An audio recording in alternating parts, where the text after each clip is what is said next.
काय सांगाल?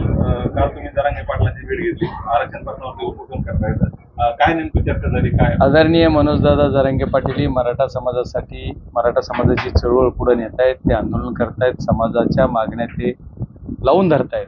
समाजासाठी त्यांनी परत आणखी एकदा आंदोलनाचा पवित्र काल घेतला. त्यांची तब्येत खूप खालावली होती म्हणून मी त्यांना जाऊन भेटलो, त्यांना तब्येतीची काळजी घ्या म्हणून सांगत होतो. काल त्यांना आग्रह केला की पाणी घ्या, पण पाणी पण नाही. ते म्हणले समाज हेच माझं सर्व, पाणी अन्न सर्व काय आहे, समाजाला न्याय दिल्याशिवाय मी काही करणार नाही. आम्ही असा निर्णय केला होता, निर्णय म्हणजे माझी स्वतःची इच्छा होती की आम्ही सर्वजण नवनिर्वाचित जे खासदार आहेत त्यांनी एकत्रित येऊन राज्यपाल महोदयांची भेट घेऊन काहीतरी मार्ग काढावा. तर ते आज आत्ताच एक दीड दोन तासापूर्वी सरकारने पत्रही दिले आणि 1 महिन्याचा मुदतवाढ द्या म्हणून सांगितलं आणि दादाने पण तसं 1 महिन्याची मुदतवाढ दिली. सरकारने यापूर्वी देखील आश्वासनं दिली होती, परंतु ते पाळले गेले. म्हणजे आता काय वाटतं? नाही, आता सरकारला काही निर्णय घेण्यासाठीची ही मुदत त्यांनी मागितली तर ती द्यायला पाहिजे असं म्हणजे मनोजदादा जरांगे पाटलांना वाटलं आणि त्यांनी ती दिली. त्याच्यात चुकीचं काय असं मला वाटत नाही, कारण ती देणं सारखं वेळ पण दिला पाहिजे ना.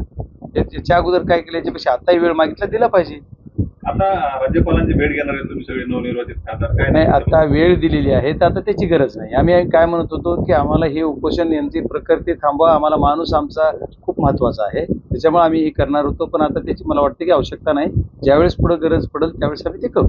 आता जिल्हाधिकारी कार्यालयात बैठक घेत आहे, नक्की काय विषय आहेत? शेतकऱ्यांच्या संदर्भात आहे, बियाण्या संदर्भात? नाही, आपल्याला झाल्यानंतर कळत त्यावेळेस बोलतो. धन्यवाद.